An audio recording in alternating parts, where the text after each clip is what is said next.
नमस्ते दोस्तों, आइए शुरुआत करते हैं आज की क्लास की। तो देखिए दोस्तों, पिछली क्लास में हमने क्या देखा था कि महाराणा सांगा अपने भाइयों से संघर्ष के बाद में अंततः सन 1509 ईस्वी में मेवाड़ के अगले शासक बनते हैं। तो आज का जो हमारा इतिहास रहेगा वो किसका रहेगा? महाराणा संग्राम सिंह या महाराणा सांगा का। महाराणा सांगा मेवाड़ के शासक कब बने थे? सन 1509 ईस्वी में। और कब तक रहे? सन 1528 ईस्वी तक। तो इनका जो शासन काल है सन 1509 ईस्वी से लेकर के सन 1528 ईस्वी तक, ये आपके लिए बहुत ही महत्वपूर्ण है। महाराणा सांगा का इतिहास शुरू करने से पहले हम एक बार महाराणा सांगा का सामान्य परिचय देखेंगे। तो देखिए, सबसे पहली बात जो आपको ध्यान रखनी है महाराणा सांगा के बारे में वो क्या है कि इन्हीं महाराणा सांगा को इतिहास में हिंदूपत के नाम से जाना जाता है या हिंदूपत के स्वामी के नाम से जाना जाता है। तो पहली बात तो आपको यही ध्यान रखनी है। देखिए, इतिहास में महाराणा सांगा को हिंदूपत के नाम से जाना जाता है। दोस्तों, मेवाड़ में कई शासक हुए जिन्होंने हिंदुओं से मिलती जुलती उपाधियां धारण की थी, जिनमें से सबसे पहले शासक कौन थे? बप्पा रावल। बप्पा रावल ने कौन सी उपाधि धारण की थी? हिंदुआ सूरज। तो देखिए, इन हिंदू नामों से जो मिलती जुलती उपाधियां हैं उनके बारे में आप ध्यान रखना, कंफ्यूज मत होना। हिंदुआ सूरज की उपाधि किसने धारण की थी? बप्पा रावल ने। महाराणा कुंभा ने भी एक हिंदू नाम से मिलती जुलती उपाधि धारण की थी। महाराणा कुंभा ने कौन सी उपाधि धारण की थी? हिंदू सुल्तान। तो इसमें भी आप कंफ्यूज मत होना। तो देखिए, हिंदू सुल्तान की उपाधि किसने धारण की थी? महाराणा कुंभा ने। महाराणा सांगा को किस नाम से जाना जाता है? हिंदूपत के नाम से। जबकि बप्पा रावल को हिंदुआ सूरज के नाम से जाना जाता है। इन्होंने हिंदुआ सूरज की उपाधि धारण की थी। अब देखिए, एक इतिहासकार आते हैं, उनका नाम है colonel James Tod. Colonel James Tod ने महाराणा सांगा को सिपाही का अंश एवं सैनिकों का भग्नावशेष कहा है। भग्नावशेष का अर्थ क्या होता है? खंडर। तो देखिए, एक बार पहले लिखिए फिर समझेंगे। कर्नल जेम्स टोड ने महाराणा सांगा को सिपाही का अंश तथा सैनिकों का भग्नावशेष, जिसका अर्थ क्या होता है? खंडर, कहा है। सैनिकों का भग्नावशेष या खंडर क्यों कहा है कर्नल जेम्स टोड ने महाराणा सांगा को? तो ऐसा कहा जाता है कि महाराणा सांगा के शरीर पर कुल 80 घाव थे। देखिए, लिखिए, क्योंकि इनके शरीर पर 80 घाव थे। जिस व्यक्ति के शरीर पर 80 घाव हैं तो व्यक्ति तो राही कहाँ, वो खंडर ही तो होगा। और सैनिकों का खंडर क्यों कहा है? क्योंकि महाराणा सांगा के शरीर पर ये जो 80 घाव थे, ये साइकिल चलाते हुए गिरने से नहीं हुए थे। महाराणा सांगा के 80 घाव युद्ध लड़ते हुए हुए थे। अगर साइकिल चलाने से इनके 80 घाव होते तो कर्नल जेम्स टोड इनको सैनिकों का भग्नावशेष ना कह करके क्या कहते? साइकिल का भग्नावशेष। लेकिन क्योंकि महाराणा सांगा के जो 80 घाव हुए थे युद्ध क्षेत्र में हुए थे, युद्ध लड़ते हुए हुए थे, इसीलिए कर्नल जेम्स टोड ने महाराणा सांगा को क्या कहा है? सैनिकों का भग्नावशेष कहा है। अब देखिए, आपको महाराणा सांगा के माता पिता का नाम भी ध्यान रखना है। तो महाराणा सांगा के पिता कौन थे?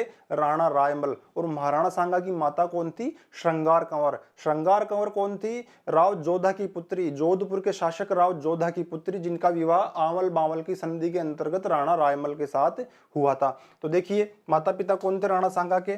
महाराणा सांगा महाराणा रायमल व श्रृंगार देवी के पुत्र थे। महाराणा सांगा के जन्म का समय, महाराणा सांगा के राज्याभिषेक का समय और महाराणा सांगा की मृत्यु का समय, अर्थात इनकी तारीखें आपको याद रखनी है क्योंकि एग्जाम में पूछी जाती है।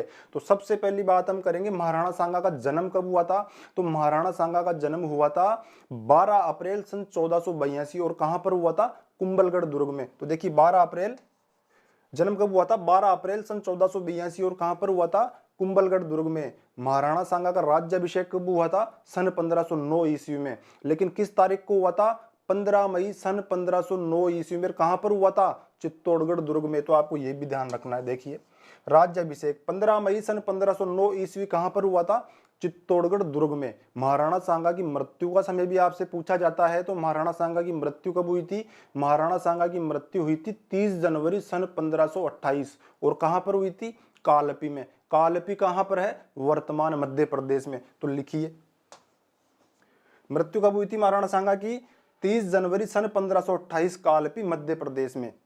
इसके अलावा आप इस बात का विशेष ध्यान रखना, ध्यान दीजिए, महाराणा सांगा की मृत्यु कहां पे हुई है? कालपी मध्य प्रदेश में। लेकिन महाराणा सांगा का जो अंतिम संस्कार है वो कालपी मध्य प्रदेश में नहीं किया गया था, बल्कि महाराणा सांगा की जो मृतदेह है कालपी से लाई गई थी मांडलगढ़ भीलवाड़ा में। और भीलवाड़ा में ही महाराणा सांगा का अंतिम संस्कार किया गया था। और जहां पर महाराणा सांगा का अंतिम संस्कार किया गया था उसी स्थान पर महाराणा सांगा की छतरी भी अवस्थित है। तो इसका आप विशेष तौर पर ध्यान रखना। क्षत्रिय समाधि स्थल कहां पर है महाराणा सांगा की? मांडलगढ़ भीलवाड़ा। मांडलगढ़ भीलवाड़ा में ही महाराणा सांगा का अंतिम संस्कार किया गया था।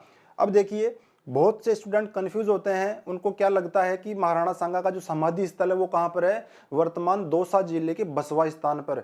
दौसा जिले के बसवा स्थान पर राणा सांगा की समाधि या छतरी नहीं है, बल्कि उनका चबूतरा है, एक स्मारक है। तो देखिए राणा सांगा का जो स्मारक या चबूतरा कहाँ पर है, बसवा दौसा। बसवा दौसा में महाराणा सांगा का अंतिम संस्कार नहीं किया गया था। जब वे खानवा के युद्ध में घायल हो गए थे तो खानवा के युद्ध से उनको निकाल करके बसवा दौसा लाया गया था और वहीं पर उनका एक स्मारक बना दिया गया था। तो इस बात का आप विशेष तौर पे ध्यान रखना। महाराणा सांगा का समाधि स्थल कहां पर है, समाधि स्थल या छतरी कहां पर है, मांडलगढ़ भीलवाड़ा में, और चबूतरा कहां पर है, बसवा दौसा में।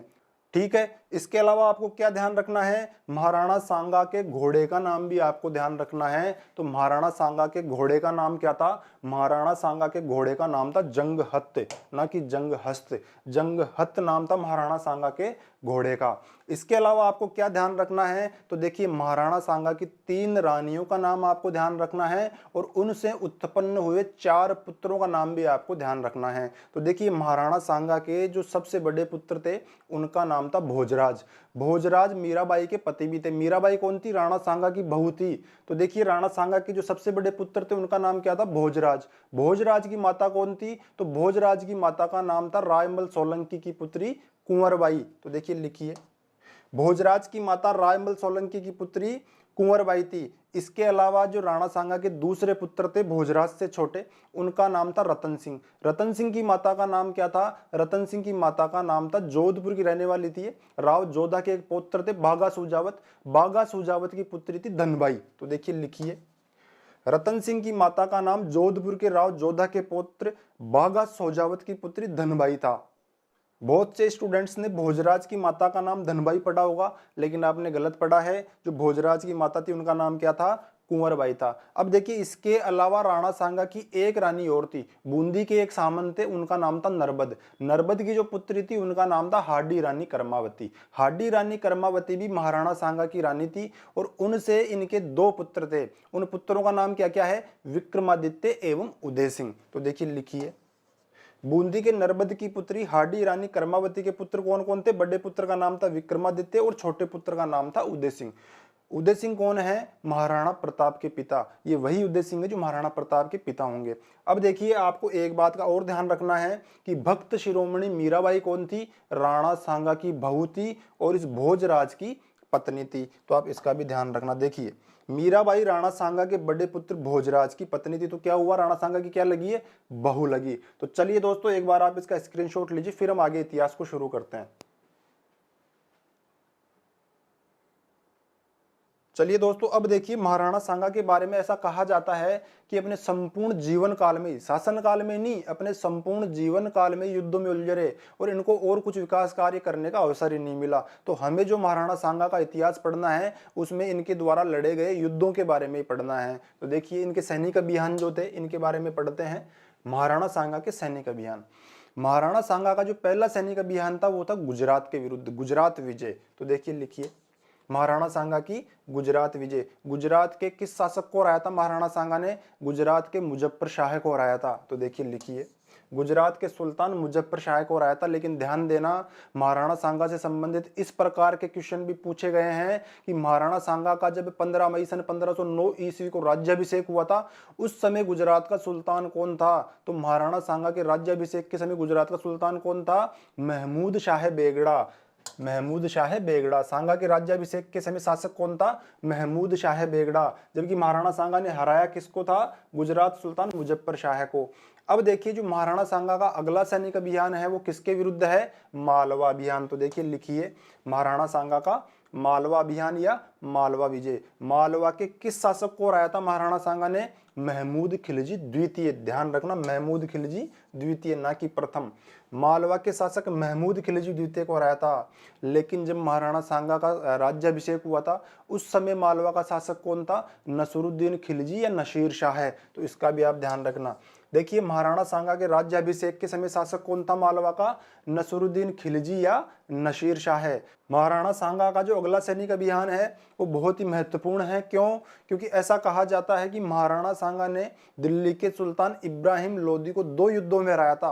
पहला युद्ध तो इब्राहिम लोदी और राणा सांगा के मध्य कौन सा हुआ था? खातौली का युद्ध सन 1517 ईस्वी में। और जो दूसरा युद्ध हुआ था महाराणा सांगा और दिल्ली के सुल्तान इब्राहिम लोदी के मध्य, उसको कहा जाता है बाड़ी का युद्ध या बारी का युद्ध। ये कब हुआ था? सन 1518 ईस्वी में। तो दिल्ली के सुल्तान को हराना अपने आप में एक बहुत बड़ी बात है। तो देखिए, लिखिए, खातौली का युद्ध कब हुआ था? सन 1517 ईस्वी में। सब पे भी चर्चा करेंगे डिटेल से, थोड़ा सा आप धैर्य रखिए। एक बार पहले आप देख लीजिए कि हमें पढ़ना क्या है। अगला युद्ध कौन सा था? बाड़ी का युद्ध। बाड़ी का युद्ध कब हुआ था? सन 1518 ईस्वी में। किसको हराया था राणा सांगा ने बारी और खातौली के युद्ध में? दिल्ली के सुल्तान इब्राहिम लोदी को। देखिए, दोनों युद्धों में दिल्ली सुल्तान इब्राहिम लोदी को हरा दिया था। एक युद्ध में भी नहीं, 2 युद्धों में हराया था, बाड़ी और खातौली के युद्ध में। यहाँ पर भी आपको ध्यान यही रखना है कि जब राणा सांगा का राज्याभिषेक हुआ था तो राज्याभिषेक के समय दिल्ली का सुल्तान कौन था? तो देखिए, दिल्ली का सुल्तान कौन था उस समय? राज्याभिषेक के समय शासक कौन था? सिकंदर लोदी। जबकि युद्ध किससे हुए? इब्राहिम लोदी से। तो इस बात का आप ध्यान रखना।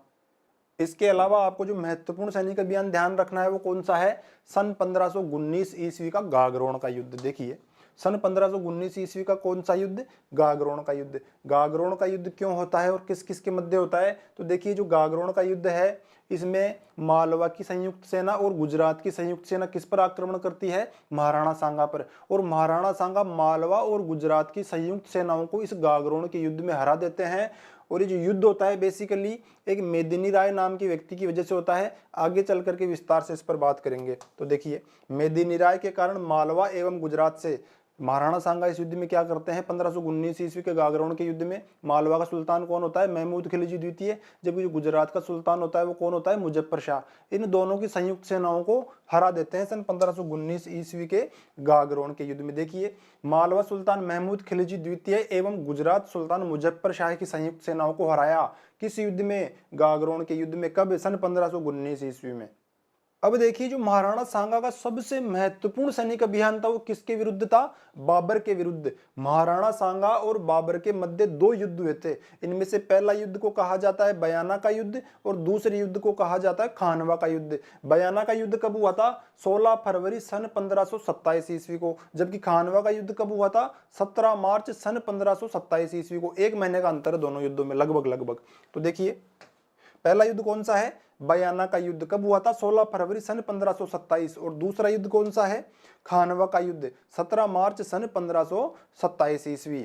बयाना के युद्ध में राणा सांगा ने बाबर और उसकी सेना को हरा दिया था। जबकि खानवा के युद्ध में महाराणा सांगा की हार हुई थी और भारत में मुगल सत्ता की स्थापना हुई थी। तो देखिए, दोनों युद्ध किसके विरुद्ध हैं? जहीरुद्दीन बाबर के विरुद्ध। बयाना के युद्ध में सांगा की विजय हुई थी, जबकि खानवा के युद्ध में क्या हुई थी? हार हुई थी। चलिए दोस्तों, एक बार आप इनका स्क्रीनशॉट लीजिए, फिर आगे चल करके एक एक युद्ध पे हम विस्तार से चर्चा करेंगे, विस्तार से इनके बारे में पढ़ेंगे। तो एक बार आप इनका स्क्रीनशॉट ले लीजिए।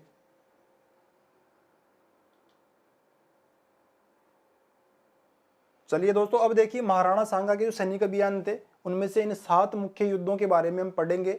सबसे पहला युद्ध कौन सा पढ़ेंगे हम? गुजरात विजय। महाराणा सांगा की गुजरात विजय के बारे में हम पढ़ते हैं। तो आइए देखो, महाराणा सांगा के समय गुजरात और मेवाड़ संघर्ष। महाराणा सांगा के समय मेवाड़ और गुजरात संघर्ष का कारण क्या था? तो देखिए, गुजरात में एक जगह आती है, उस जगह का नाम है इडर। इडर का जो उत्तराधिकार मामला था वही मेवाड़ और गुजरात संघर्ष का कारण था। तो देखिए, पहले लिखिए फिर समझेंगे। कारण क्या था? इडर गुजरात का उत्तराधिकार मामला मेवाड़ व गुजरात के मध्य संघर्ष का कारण बना। देखिए, हुआ क्या? जो इडर नाम की जगह है गुजरात में, उस इडर का शासक कौन था? उस इडर के शासक का नाम था सूर्यमल। समझिए, देखिए, सूर्यमल कौन है? इडर का शासक है। इस सूर्यमल के एक सगा भाई भी होता है। सूर्यमल के सगे भाई का नाम क्या है? भीम।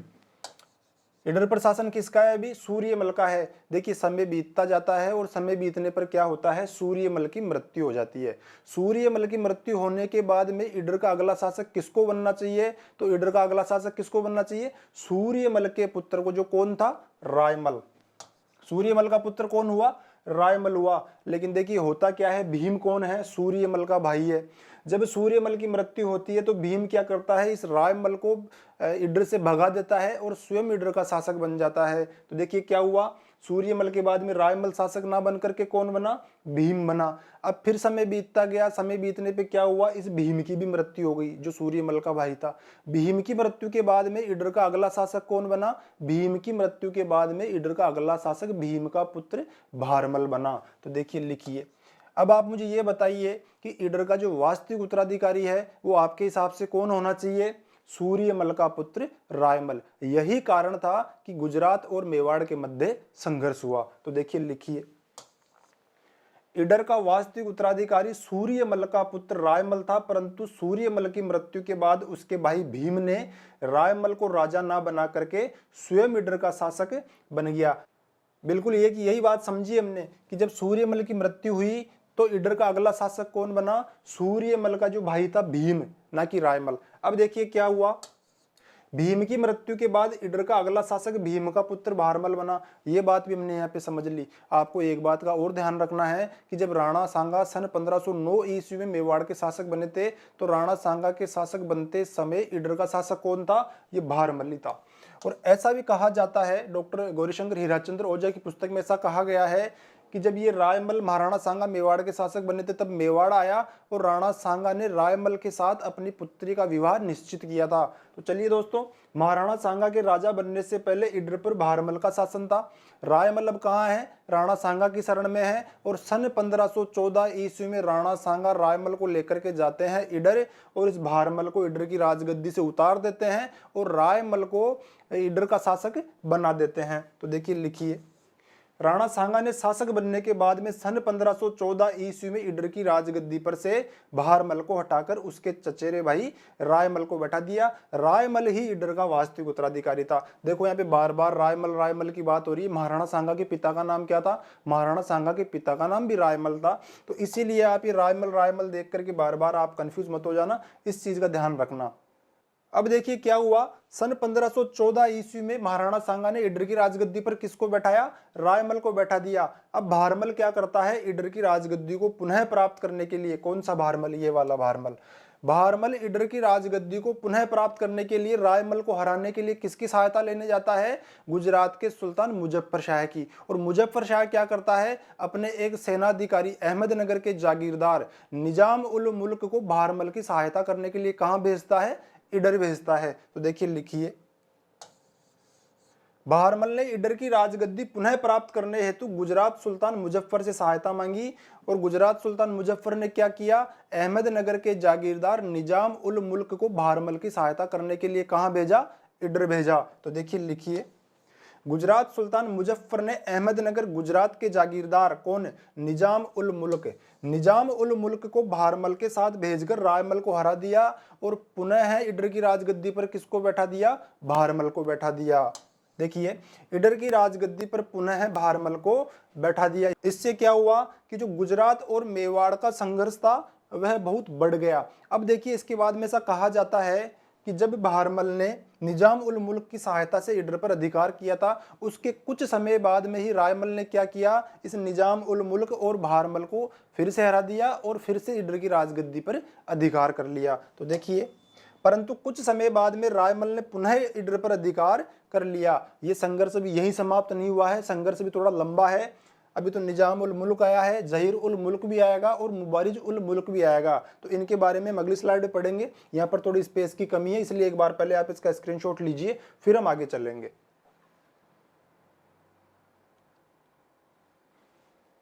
देखिए दोस्तों, एक बार समझना ताकि आपका फ्लो बना रहे। निजाम उल मुल्क ने क्या किया था, भारमल के साथ इडर आया था और इडर आकर के इसने रायमल को हरा दिया था और इडर पर अधिकार कर लिया था। लेकिन रायमल ने क्या किया था, कुछ समय के बाद में बिना किसी की सहायता के ही निजाम उल मुल्क और भारमल को हरा करके फिर से इडर पर अधिकार कर लिया था। जब रायमल ने निजाम उल मुल्क और भारमल को हराया तो जो गुजरात का सुल्तान था मुजफ्फर शाह, उसको अति क्रोध आया और उसने दूसरी बार क्या किया, अपने एक दूसरे सेनाधिकारी को जिसका नाम था जहीर उल मुल्क को इडर भेजा रायमल के विरुद्ध। तो देखिए लिखिए, परंतु दूसरी बार गुजरात सुल्तान ने जहीर उल मुल्क को इडर भेजा, किसके विरुद्ध, रायमल के विरुद्ध। लेकिन गोपीनाथ शर्मा क्या कहते हैं कि उस जहीर उल मुल्क को कोई भी सफलता वहां पर प्राप्त नहीं हुई, ये रायमल को नहीं हरा पाया, किंतु जहीर उल मुल्क को सफलता नहीं मिली। जब जहीर उल मुल्क को रायमल के विरुद्ध सफलता नहीं मिली तो गुजरात सुल्तान मुजफ्फर शाह ने क्या किया, अपने एक और सेनाधिकारी को इधर भेजा जिसका नाम था मुबारिज उल मुल्क हुसैन। तो देखिए लिखिए, इसके बाद गुजरात सुल्तान ने तीसरी बार मुबारिज उल मुल्क हुसैन को बहरमल की सहायता हेतु इधर भेजा। देखिए दोस्तों, मैंने जितना पढ़ा है, जितना समझा है, ये जो आपको दिख रहा है मुबारिज उल मुल्क, जहीर उल मुल्क और निजाम उल मुल्क, ये कोई व्यक्तियों के नाम नहीं थे बल्कि पोस्ट थी। जिस प्रकार से कांस्टेबल होता है, हेड कांस्टेबल होता है और सब इंस्पेक्टर होता है, उसी प्रकार से गुजरात सुल्तान ने क्या किया, सबसे पहले कांस्टेबल को भेजा निजाम उल मुल्क, इसका नाम क्या है किसी को नहीं पता है लेकिन ये पोस्ट है बेसिकली। दूसरी बार किसको भेजा, जहीर उल मुल्क को, ये होगा हेड कांस्टेबल। और तीसरी बार किसको भेजा, मुबारिज उल मुल्क को, ये कौन होगा, सब इंस्पेक्टर। मुबारिज उल मुल्क का नाम तो मिलता है कि इसका नाम क्या था, हुसैन था, लेकिन इन दो लोगों के नाम नहीं मिलते हैं कि इन दो लोगों के नाम क्या थे। अब देखिए, इसके बाद गुजरात सुल्तान ने तीसरी बार मुबारिज उल मुल्क की पोस्ट पर जो व्यक्ति था हुसैन को बहरमल की सहायता हेतु कहां पर भेजा, इडर भेजा। इस मुबारिज उल मुल्क हुसैन ने क्या किया, रायमल को हरा दिया और इडर पर अधिकार कर लिया। तो देखिए, मुबारिज उल मुल्क ने रायमल को हराकर इडर पर पुनः अधिकार कर लिया। इसके बाद में क्या हुआ, सन 1520 ईस्वी में राणा सांगा स्वयं ही इडर की ओर चल दिए इस मुबारिज उल मुल्क हुसैन को हराने के लिए। तो देखिए लिखिए, मुबारिज उल मुल्क को हराने के लिए सन 1520 ईस्वी में स्वयं महाराणा सांगा इडर की ओर चल दिए। ऐसा कहा जाता है कि जब राणा सांगा इडर पहुंचने वाले थे तो राणा सांगा एवं उनकी सेना को देखकर ये मुबारिज उल मुल्क इडर को छोड़ करके भाग गया और अहमदनगर के किले में जाकर के छिप गया। तो देखिए लिखिए, महाराणा सांगा व उनकी सेना को देखकर मुबारिज उल मुल्क इडर से भाग करके अहमदनगर के किले में जाकर के छिप गया। इसके बाद में महाराणा सांगा ने क्या किया, मुबारिज उल मुल्क का पीछा किया और अहमदनगर के किले को जाकर के घेर लिया। लेकिन मुबारिज उल मुल्क ने क्या किया, अहमदनगर का जो गढ़ था, दुर्ग था, उसके दरवाजों को बंद कर दिया। और जो अहमदनगर के दरवाजे थे, किले के दरवाजे थे, वो कुछ इस प्रकार के दिखा करते थे। तो देखिए, कुछ इस प्रकार से जो अहमदनगर का गढ़ था, अहमदनगर का दुर्ग था, उसके दरवाजे दिखा करते थे। देखो इस दरवाजे की विशेषता क्या है, इस पर बड़े बड़े किले लगे हुए हैं। अब इन किलों से क्या होगा, उस समय में राजा महाराजाओं के समय में गढ़ के दरवाजे तोड़ने के मुख्यतः दो तरीके होते थे। पहला तरीका तो क्या था कि इसके ऊपर हाथी से प्रहार किया जाए, हाथी अपने सर से इसके ऊपर मारेगा और दरवाजा टूट जाएगा। लेकिन हाथी क्यों नहीं प्रहार कर सकता इसके ऊपर, क्योंकि इतने बड़े बड़े किले हैं कि हाथी मारा जाएगा। दूसरा तरीका क्या होता था कि जो एक बड़ी लकड़ी लो गोल गोल और 5-10 आदमी उस लकड़ी को लेकर के भागो और इसके टक्कर मारो, उससे भी किले का दरवाजा टूट जाता था। लेकिन इससे क्या होगा, किले क्या होगा कि जैसे ही कोई लकड़ी मारेगा इनके ऊपर तो लकड़ी इन किलों में धंस जाएगी और उसकी पूरी ऊर्जा खत्म हो जाएगी, वो भी इस किले के दरवाजे को नहीं तोड़ पाएगी। राणा सांगा इस अहमदनगर के दरवाजे को तोड़ना चाहते थे, अहमदनगर के दुर्ग के दरवाजे को तोड़ना चाहते थे, लेकिन तोड़ नहीं पा रहे थे। इतने में क्या हुआ कि जो वागड़ क्षेत्र है, वागड़ क्षेत्र के एक सामंत थे राणा सांगा के, उनका नाम था डूंगर सिंह। डूंगर सिंह के एक पुत्र थे, उनका नाम था कान्हा सिंह। कान्हा सिंह ने हाथी के महावत को ये कहा, जो हाथी को चलाता है उसको महावत कहा जाता है, उस महावत से ये कहा कि मैं इस दरवाजे के सामने जाकर के खड़ा होता हूं और आप अपने हाथी का प्रहार मेरे ऊपर करिए। इससे क्या होगा कि मैं इन किलों में जाकर के धंस जाऊंगा और आपके हाथी को मेरे ऊपर आप प्रहार करने के लिए बोलिए, उसको कमांड दीजिए, ताकि हाथी मेरे शरीर पे जब मारेगा तो उसको किसी प्रकार का कोई नुकसान नहीं पहुंचेगा और गढ़ के दरवाजे टूट जाएंगे। महावत ने बिल्कुल ऐसा ही किया, कान्हा सिंह के ऊपर अपने हाथी का प्रहार कर दिया। कान्हा सिंह इन किलों में जाकर के धंस गए और हाथी ने बार बार कान्हा सिंह के मृतदेह पर टक्कर मार मार के गढ़ के दरवाजों को तोड़ दिया। तो देखिए, अहमदनगर के किले के दरवाजे को तोड़ने के लिए किसने अपना बलिदान दिया था, वागड़ के सामंत डूंगर सिंह के पुत्र कान्हा सिंह ने। तो देखिए लिखिए, अहमदनगर के किले के दरवाजे को तोड़ने के लिए राणा सांगा के सहयोगी एवं वागड़ के चौहान सामंत डूंगर सिंह चौहान के पुत्र कान्हा सिंह ने अपना बलिदान दिया था। इसके बाद में राणा सांगा की सेना ने क्या किया, जैसे ही अहमदनगर किले के दुर्ग के दरवाजे टूटे, दुर्ग में प्रवेश किया और जितने भी मुसलमान सैनिक थे उन सबको मौत के घाट उतार दिया। उसके बाद में राणा सांगा की सेनाएं पहुंची बड़नगर और बड़नगर को लूटते हुए वापस चित्तौड़ आ गई। तो देखिए, इस प्रकार का ये था गुजरात संघर्ष। इसके बाद राणा सांगा की सेना बड़नगर को लूटते हुए वापस चित्तौड़ आ गई। तो दोस्तों, मेवाड़ और गुजरात संघर्ष आपको अच्छे से समझ में आ गया होगा। एक छोटी सी बात आप और ध्यान रख लेना कि गोपीनाथ शर्मा क्या कहते हैं कि दूसरी बार कौन आता है, जहीर उल मुल्क आता है, जबकि डॉक्टर गौरीशंकर हीराचंद्र ओझा क्या कहते हैं कि जब निजाम उल मुल्क इडर पर अधिकार करता है, तो जब ये कुछ समय के बाद रायमल ने पुनः इडर पर अधिकार कर लिया, जब रायमल ने कुछ समय के बाद में पुनः इडर पर अधिकार किया था, तो उस जहीर उल मुल्क को मार करके अधिकार किया था। तो दोस्तों थोड़ा सा कंफ्यूजन है, लेकिन हमने जो 3 क्रम पढ़े हैं, पहले कौन आ रहा है, निजाम उल मुल्क आ रहा है, दूसरा नंबर किसका आएगा, जहीर उल मुल्क का, और तीसरा नंबर किसका आएगा, मुबारिज उल मुल्क का। तो इस क्रम को आप ध्यान रखना, इसको मत चूकने देना। तो चलिए दोस्तों एक बार आप इसका स्क्रीनशॉट लीजिए, फिर हम आगे चलेंगे। देखिए दोस्तों, गुजरात और मेवाड़ संघर्ष में एक छोटी सी बात और रह गई, वो क्या है, राणा सांगा ने क्या किया, मुबारिज उल मुल्क को हरा करके पहले तो इडर पर अधिकार कर लिया, उसके बाद में क्या किया कि मुबारिज उल मुल्क अहमदनगर के किले में जाकर के छिपा था, राणा सांगा ने अहमदनगर के किले पर भी अधिकार कर लिया।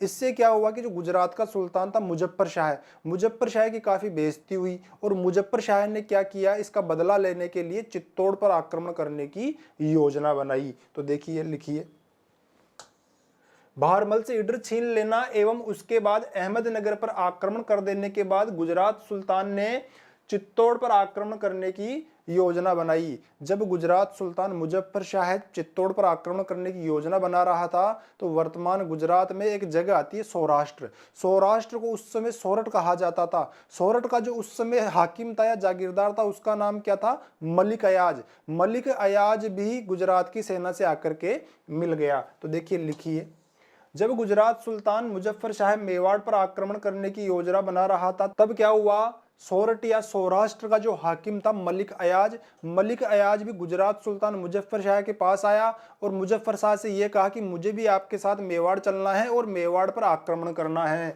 तो देखिए लिखिए, सोरठ या सौराष्ट्र का हाकिम मलिक अयाज भी अपनी सेना सहित गुजरात से मिल गया। इसके बाद क्या हुआ, गुजरात की सेना और मलिक अयाज की संयुक्त सेना कहां चल पड़ी, मेवाड़ की ओर, चित्तौड़ की ओर। तो देखिए, इसके बाद मलिक अयाज एवं गुजरात की संयुक्त सेनाएं मेवाड़ की ओर चल पड़ी। लेकिन आपको एक छोटी सी बात का ध्यान रखना है कि इस अभियान में गुजरात का जो सुल्तान है मुजफ्फर शाह, वो स्वयं नहीं आया था, मलिक अयाज तो खुद ही था, लेकिन गुजरात का सुल्तान मुजफ्फर शाह खुद नहीं आया था, उसने अपने सेनापति किवामुल मुल्क को भेजा था। तो आपको ध्यान रखना है। देखिए, इस अभियान में गुजरात का सेनापति किवामुल मुल्क था। अब देखिए क्या हुआ, एक बार ध्यान दीजिएगा, ये जो मलिक अयाज है और गुजरात की संयुक्त सेनाएं हैं, ये जब मेवाड़ पर आक्रमण करने के लिए आ रही थी, तो इन्होंने मेवाड़ आने का जो रास्ता चुना था वो कौन सा था, इन्होंने वर्तमान मध्य प्रदेश में एक स्थान आता है मंदसौर, मंदसौर होते हुए मेवाड़ आने का रास्ता चुना था। जब मलिक अयाज और गुजरात की संयुक्त सेनाएं मंदसौर पहुंची, तो मंदसौर पहुंचने के बाद में क्या हुआ कि जो मालवा का सुल्तान था महमूद खिलजी द्वितीय, महमूद खिलजी द्वितीय ने भी अपनी सेनाएं मलिक अयाज और गुजरात की संयुक्त सेनाओं के साथ सम्मिलित कर दी और कहा कि अपन तीनों मिलकर के राणा सांगा पर आक्रमण करेंगे, क्योंकि राणा सांगा मेरा भी शत्रु है। तो देखिए लिखिए, मंदसौर में मालवा सुल्तान महमूद खिलजी द्वितीय की सेनाएं भी गुजरात एवं मलिक अयाज से आ मिली। अब ये 3 लोग हो चुके हैं, लेकिन देखो यहां पर राणा सांगा का भी एक व्यक्ति सहयोगी बनता है। वो कौन बनता है, रायसीन का जागीरदार सलहद्दी तंवर। रायसीन कहाँ है, मध्य प्रदेश की एक जागीर थी रायसीन, उसका जागीरदार था सलहद्दी तंवर। सलहद्दी तंवर भी किससे आकर के मिल जाता है, राणा सांगा से। तो राणा सांगा के सहयोगी बढ़ जाते हैं। देखिए, इस अभियान में रायसीन मध्य प्रदेश का जागीरदार सलहद्दी तंवर राणा सांगा की सेना से आ मिला। इससे पहले राणा सांगा और सलहद्दी तंवर के कोई मित्रता नहीं थी, लेकिन इस अभियान के बाद में रायसीन के जागीरदार की मित्रता किससे होती है, राणा सांगा से होती है। अब देखिए, इतने सारे लोग जाकर के गुजरात, मलिक अयाज और मालवा की संयुक्त सेनाएं पहुंचती है कहां पर, मेवाड़ की सीमा पर। जब ये मेवाड़ की सीमाओं पर पहुंचते हैं, तो उसके बाद में क्या होता है कि जो ये मलिक अयाज होता है, सोरठ का हाकिम, सोरठ का हाकिम मलिक अयाज होता है, ये क्या करता है, राणा सांगा के पास जाता है और राणा सांगा के पास जाकर के संधि कर लेता है। आया तो युद्ध करने था, लेकिन क्या कर लेता है, राणा सांगा से संधि कर लेता है। तो देखिए लिखिए, परंतु अंतिम समय पर मलिक अयाज ने राणा सांगा से संधि कर ली। जब मलिक अयाज ने राणा सांगा से संधि करी, तो उससे क्या हुआ कि जो गुजरात की सेनाएं थी, गुजरात की सेनाएं किसके सेनापतित्व में आई थी, कीवामुल मुल्क, कीवामुल मुल्क ने भी सोचा कि पता नहीं ये किस प्रकार की संधि करके आया, कहीं धोखा नहीं कर दे अपने साथ पीछे से। और जो मालवा की सेनाएं थी, उनका तो कोई धनीदोरी था ही नहीं, उनका तो कोई सेनापति था ही नहीं, केवल सेनाएं थी। तो उन्होंने भी क्या किया कि जब सोरठ के हाकिम मलिक अयाज ने राणा सांगा से संधि कर ली, तो अपने भी युद्ध करने में भी कोई फायदा नहीं है, इसीलिए ये तीनों के तीनों ये अपने अपने गृह राज्य लौट जाते हैं। तो देखिए लिखिए, गुजरात लौट गया, देखिए, परंतु अंतिम समय पर मलिक अयाज ने राणा सांगा से संधि कर ली एवं गुजरात लौट गया, इसीलिए मालवा सुल्तान एवं गुजरात सुल्तान की संयुक्त सेनाएं भी बिना युद्ध किए ही अपने अपने गृह राज्य लौट गई। तो ये इस प्रकार का मेवाड़ और गुजरात संघर्ष हुआ था, पूरी तरह से इस प्रकार का संघर्ष था। तो एक बार आप इसका स्क्रीनशॉट ले लीजिए, फिर हम आगे चलेंगे।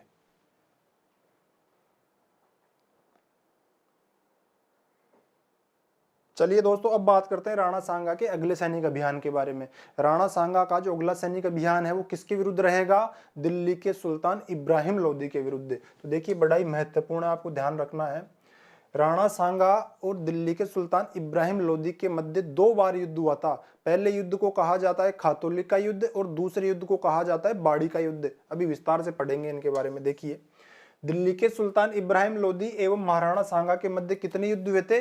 2 युद्ध हुए थे। सबसे पहली बात आपको यही जाननी है कि इन युद्धों का कारण क्या था। दिल्ली के सुल्तान और राणा सांगा के मध्य युद्ध हुआ था, उसका कारण क्या था? तो देखिए, उसके 2 कारण बताते हैं इतिहासकार। ऐसा कहा जाता है कि इब्राहिम लोदी एक बड़ा ही कमजोर शासक था। भले ही ये दिल्ली का सुल्तान तो था, दिल्ली का शासक तो था, लेकिन ये बहुत कमजोर शासक था, जबकि जो महाराणा सांगा थे बहुत ही शक्तिशाली शासक थे। उत्तर भारत में जितने भी राजा हुआ करते थे वो अपने सारे कार्य महाराणा सांगा से पूछ करके करते थे।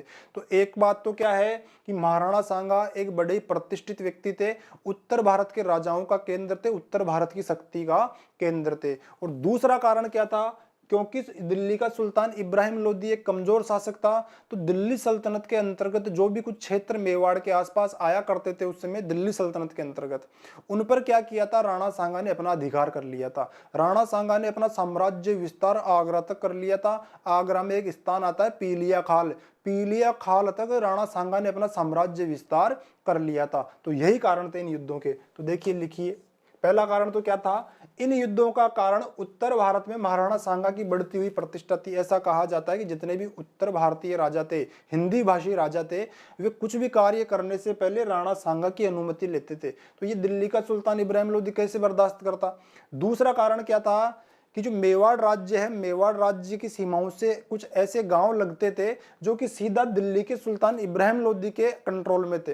राणा सांगा ने क्या किया? उन गांवों पर कब्जा कर लिया, इसीलिए दिल्ली के सुल्तान इब्राहिम लोदी ने मेवाड़ पर आक्रमण किया था। तो देखिए लिखिए, महाराणा सांगा ने दिल्ली सल्तनत के अंतर्गत आने वाले राजस्थान के कुछ हिस्सों को जीत करके मेवाड़ राज्य में मिला लिया था। इसीलिए दिल्ली सुल्तान इब्राहिम लोदी ने अपनी सेनाओं को मेवाड़ भेजा आक्रमण करने के लिए। और जो पहला युद्ध इनके मध्य हुआ, उस युद्ध को कहा जाता है खातौली का युद्ध। और खातौली का युद्ध कब हुआ था? सन 1517 ईस्वी में। तो देखिए लिखिए, खातौली का युद्ध कब हुआ था? सन 1517 ईस्वी में। देखिए, खातौली वर्तमान में कहाँ आती है? खातौली वर्तमान में कोटा में एक तहसील है, उस तहसील को कहा जाता है पीपलदा। पीपलदा तहसील के अंतर्गत आती है। लेकिन जब ये सन 1517 ईस्वी में युद्ध हुआ था, तो ये खातौली उस समय बूंदी रियासत के अंतर्गत आया करती थी। तो इसका भी आपको ध्यान रखना है। तो देखिए, खातौली कहाँ आती है? पीपलदा तहसील, कोटा। और उस समय कहां पर आती थी? बूंदी रियासत के अंतर्गत। इस खातौली के युद्ध में क्या हुआ? राणा सांगा ने दिल्ली के सुल्तान इब्राहिम लोदी को परास्त कर दिया। देखिए, खातौली के युद्ध में राणा सांगा ने इब्राहिम लोदी को पराजित कर दिया। राणा सांगा ने जब दिल्ली के सुल्तान को पराजित किया, देखो एक बात का ध्यान रखना, जो भी दिल्ली का सुल्तान होता था उस समय, उसको पूरे भारत का सुल्तान, पूरे भारत का राजा समझा जाता था। राणा सांगा तो मेवाड़ के राजा थे, और पराजित उन्होंने किसको किया? दिल्ली के, भारत के राजा को उन्होंने पराजित कर दिया, इब्राहिम लोदी को। इससे क्या हुआ कि संपूर्ण उत्तर भारत में और पूरे भारत में राणा सांगा की प्रतिष्ठा बहुत बढ़ गई, बहुत ज्यादा बढ़ गई। तो देखिए लिखिए, जिससे संपूर्ण उत्तर भारत में राणा सांगा की प्रतिष्ठा बहुत बढ़ गई। और ऐसा भी कहा जाता है कि इसी खातौली के युद्ध में क्या हुआ था? राणा सांगा का बायां हाथ कट करके अलग हो गया था, और उनके एक घुटने पर तीर लग गई थी, जिससे उनका एक पांव भी खराब हो गया था। तो देखिए लिखिए, इसी युद्ध में राणा सांगा का बायां हाथ कट गया एवं घुटने पर तीर लगने से एक पांव भी खराब हो गया था। अब देखिए दोस्तों, सन 1517 ईस्वी के खातौली के युद्ध में राणा सांगा ने दिल्ली के सुल्तान इब्राहिम लोदी को बहुत बुरी तरह से हरा दिया। लेकिन दिल्ली का सुल्तान इब्राहिम लोदी ने भी हार नहीं मानी है।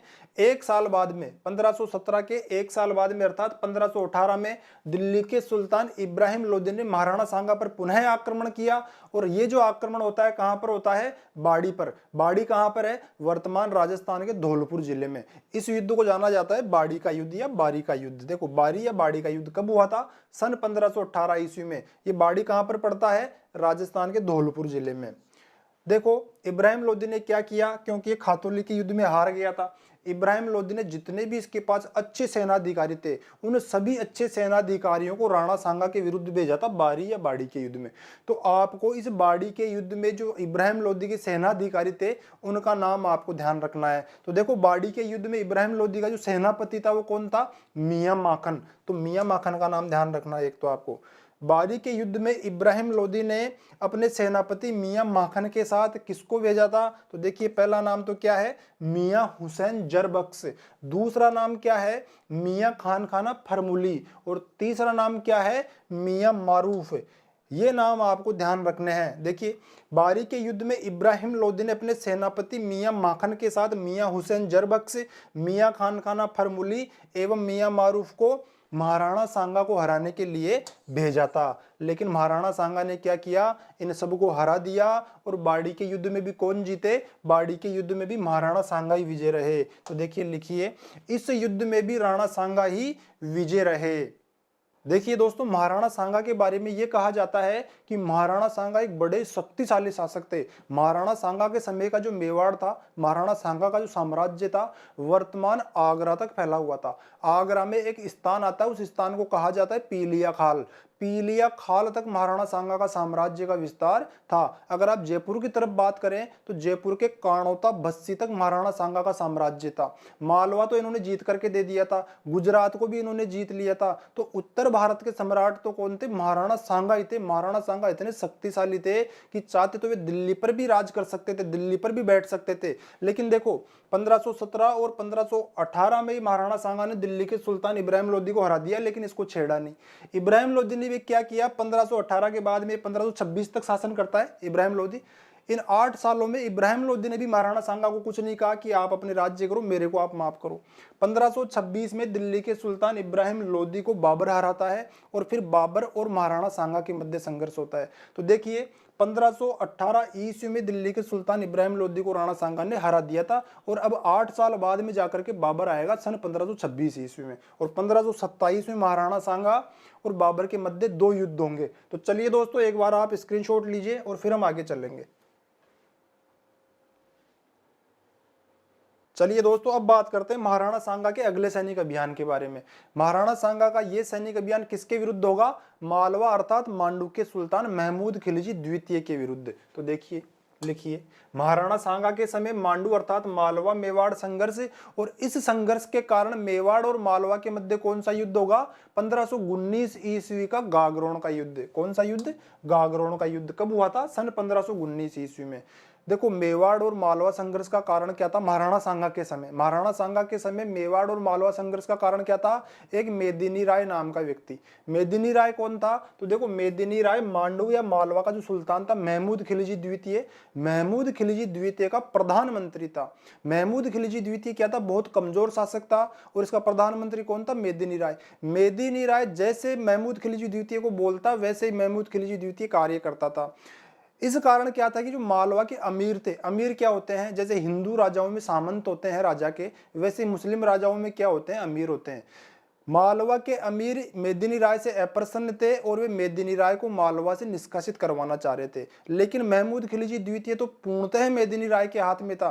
तो मालवा के अमीरों ने क्या किया? गुजरात गए और गुजरात जाकर के जो गुजरात का सुल्तान था मुजफ्फर शाह से ये कहा कि देखो, हमारे मालवा में शासक तो मुस्लिम है, लेकिन मुस्लिम शासक हिंदू की कठपुतली बना हुआ है। तो आप कैसे ना कैसे करके आप उनको थोड़ा भड़काओ, मालवा के सुल्तान महमूद खिलजी द्वितीय को थोड़ा सा भड़काओ, ताकि वे इस मेदिनी राय को मालवा से निष्कासित कर दें। तो देखिए, लिखिए, कारण क्या था? मालवा सुल्तान मेदिनी राय नामक राजपूत सरदार के प्रभाव में आकर के निर्णय करता था। और वास्तव में मेदिनी राय कौन था? मालवा के सुल्तान महमूद खिलजी द्वितीय का प्रधानमंत्री था। देखो, मालवा सुल्तान मेदिनी राय नामक राजपूत सरदार के प्रभाव में आकर के निर्णय करता था, इसलिए जो मालवा के अमीर थे, मालवा के सामंत थे, महमूद खिलजी द्वितीय के सामंत थे, वे इस मेदिनी राय को मालवा से भगाना चाहते थे। तो देखिए, इस बात से नाराज होकर मालवा के अमीरों व अन्य सामंतों ने गुजरात सुल्तान की सहायता से इस मेदिनी राय को मालवा से निष्कासित करवा दिया। तो देखिए, लिखिए, गुजरात सुल्तान की सहायता से मेदिनी राय को मालवा से निष्कासित करवा दिया। जब मेदिनी राय ने मालवा छोड़ा तो मेदिनी राय कहाँ आया? राणा सांगा की शरण में। राणा सांगा ने क्या किया? इसको 2 जागीरें उपहार में दी। पहली जागीर तो कौन सी दी? गागरोन की। और दूसरी जागीर कौन सी दी? चंदेरी। चंदेरी कहाँ आता है? मध्य प्रदेश में। और गागरोन कहाँ आता है? झालावाड़ में। तो देखिए, महाराणा सांगा ने मेदिनी राय को मेवाड़ में शरण दी तथा मेदिनी राय को गागरोन, झालावाड़ व चंदेरी मध्य प्रदेश का क्या बना दिया? जागीरदार बना दिया। जब राणा सांगा ने मेदिनी राय को गागरोन, झालावाड़ और चंदेरी मध्य प्रदेश की जागीर उपहार में दी, तो राणा सांगा के ऐसा करने से क्या हुआ कि जो मालवा का सुल्तान था महमूद खिलजी द्वितीय, ये महाराणा सांगा पर क्रोधित हो गया और महाराणा सांगा से यह कहलवाया कि आपने मेरे द्वारा निष्कासित मेरे मंत्री को या मेरे सामंत को अपने राज्य में शरण तो दी, जो दी, आपने उसको जागीर भी दे दी। तो इसलिए महाराणा सांगा पर किसने आक्रमण किया? मालवा के सुल्तान महमूद खिलजी द्वितीय ने। तो देखिए, लिखिए, इस कारण मालवा सुल्तान महमूद खिलजी द्वितीय सांगा पर क्रोधित हो गया और क्रोधित होकर के क्या किया उसने? इसीलिए महाराणा सांगा व मालवा सुल्तान महमूद खिलजी द्वितीय के मध्य सन 1519 ईस्वी में कौन सा युद्ध हुआ? गागरोन, झालावाड़ का युद्ध हुआ था। अब देखिए, इस गागरोन के युद्ध को पढ़ने से पहले एक छोटी सी बात को आप और समझिए। हमने क्या पढ़ा है? मालवा सुल्तान। मालवा का सुल्तान कौन है अभी? महमूद खिलजी द्वितीय। मालवा सुल्तान मेदिनी राय नामक राजपूत सरदार के प्रभाव में आकर के अपने निर्णय किया करता था। और मैंने आपको क्या बताया है कि यही मेदिनी राय मालवा के सुल्तान महमूद खिलजी द्वितीय का क्या था? प्रधानमंत्री भी था। जब मेदिनी राय मालवा का प्रधानमंत्री था और मालवा का सुल्तान पूरी तरह से इसकी मुट्ठी में था, तो मेदिनी राय ने क्या किया कि मालवा के जितने भी उच्च पद थे उस पर अपने हितैषियों को, अपने मित्रों को बैठा रखा था, उनकी नियुक्ति कर रखी थी। जब मालवा के अमीर और सामंत गुजरात गए तो गुजरात सुल्तान ने क्या किया कि अगर हम ऐसे ही मेदिनी राय को मालवा से निष्कासित कर देंगे तो हो सकता है कि उसके द्वारा नियुक्त सामंत और उच्च अधिकारी और मंत्री वर्ग विद्रोह कर दे, खुद मेदिनी राय विद्रोह कर दे। इसलिए आप मेरे सेनापति आसफ खान को भी मालवा लेकर के जाइए। आसफ खान भी मालवा आया था और जब ये गागरोन का युद्ध हुआ था तो इस गागरोन के युद्ध में आसफ खान भी मालवा की सेना के साथ था। तो हम क्या कह सकते हैं कि इस गागरोन के युद्ध में गुजरात और मालवा ने संयुक्त रूप से महाराणा सांगा पर आक्रमण किया था। तो देखिए, आशा करता हूं कि आप समझ गए होंगे। गागरोन के युद्ध में गुजरात सुल्तान मुजफ्फर शाह का सेनापति आसफ खान भी मालवा सुल्तान महमूद खिलजी द्वितीय के साथ था। अब देखिए, इस गागरोन के युद्ध में क्या हुआ? महाराणा सांगा ने क्या किया? जो मालवा का सुल्तान था महमूद खिलजी द्वितीय, महमूद खिलजी द्वितीय को परास्त कर दिया और परास्त करने के बाद में उसको बंदी बना लिया। तो देखिए दोस्तों, लिखिए, गागरोन के युद्ध में महाराणा सांगा ने मालवा सुल्तान महमूद खिलजी द्वितीय को परास्त कर बंदी बना लिया और 3 महीने तक उनको चित्तौड़ में कैद करके रखा, लेकिन उनके साथ अच्छा व्यवहार किया। और 3 महीने के बाद में मालवा सुल्तान महमूद खिलजी द्वितीय को थोड़े बहुत पैसे वैसे लेकर के, युद्ध खर्चा लेकर के छोड़ दिया। और जब मालवा सुल्तान महमूद खिलजी द्वितीय को राणा सांगा ने रिहा किया था, तब ऐसा कहा जाता है कि मालवा सुल्तान महमूद खिलजी द्वितीय ने राणा सांगा को कमरपेटी, सोने की कमरपेटी और रतन जड़ित मुकुट भेंट किया था। कमरपेटी क्या होती है? सोने का बेल्ट। तो देखिए, लिखिए, 3 माह तक अपने पास रखकर ससम्मान इलाज कराकर विदा किया। किसको? महमूद खिलजी द्वितीय को। इस अवसर पर मालवा सुल्तान ने राणा सांगा को रतन जड़ित मुकुट एवं सोने की कमरपेटी भी भेंट की थी। कमरपेटी क्या होती है? जो हम बेल्ट बांधते हैं, बेल्ट को ही कमरपेटी कहा जाता है। मालवा सुल्तान महमूद खिलजी द्वितीय ने राणा सांगा को सोने की कमरपेटी, सोने का बेल्ट भेंट किया था। अब देखिए, हमने क्या पढ़ा है? गागरोन के युद्ध में महाराणा सांगा ने मालवा सुल्तान महमूद खिलजी द्वितीय को परास्त करके बंदी बना लिया तथा 3 माह तक अपने पास रखकर ससम्मान इलाज कराकर विदा किया। ऐसी बात हम एक बार पहले भी पढ़ चुके हैं। महाराणा कुंभा के समय महाराणा कुंभा ने भी क्या किया था?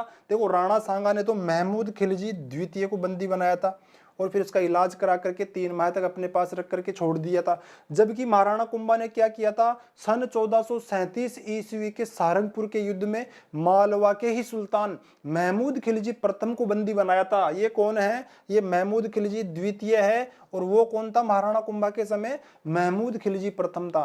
राणा कुंभा ने भी बिल्कुल उसको ससम्मान इलाज करा करके विदा किया था। तो आप कंफ्यूज मत होना। तो देखिए, लिखिए, नोट डाल करके हम लिखेंगे, ठीक ऐसे ही सन 1437 के सारंगपुर के युद्ध में महाराणा कुंभा ने भी मालवा सुल्तान महमूद खिलजी प्रथम को हरा करके बंदी बना लिया था तथा 6 माह बाद इलाज कराकर सहसम्मान विदा किया था। राणा सांगा ने 3 माह बाद विदा किया है, जबकि महाराणा कुंभा ने 6 माह बाद विदा किया था। तो ठीक है दोस्तों, एक बार आप इसका स्क्रीनशॉट लीजिए। और दोस्तों, आज की क्लास में हम इतना ही करेंगे। अब महाराणा सांगा और बाबर का इतिहास बच गया। देखो, महाराणा सांगा और बाबर का इतिहास अगर हम इसी क्लास में पढ़ेंगे तो क्लास बहुत लंबी हो जाएगी और मजा नहीं आएगा आपको। इसीलिए महाराणा सांगा और जो बाबर का इतिहास है वो हम अगली क्लास में देखेंगे, और महाराणा सांगा बाबर का इतिहास हम बहुत डिटेल में पढ़ेंगे। इसीलिए भी एक अलग से क्लास उनके ऊपर बननी ही चाहिए। तो चलिए दोस्तों, ठीक है, मिलते हैं अगली क्लास में जल्दी। तब तक के लिए आपका बहुत बहुत धन्यवाद। नमस्ते दोस्तों।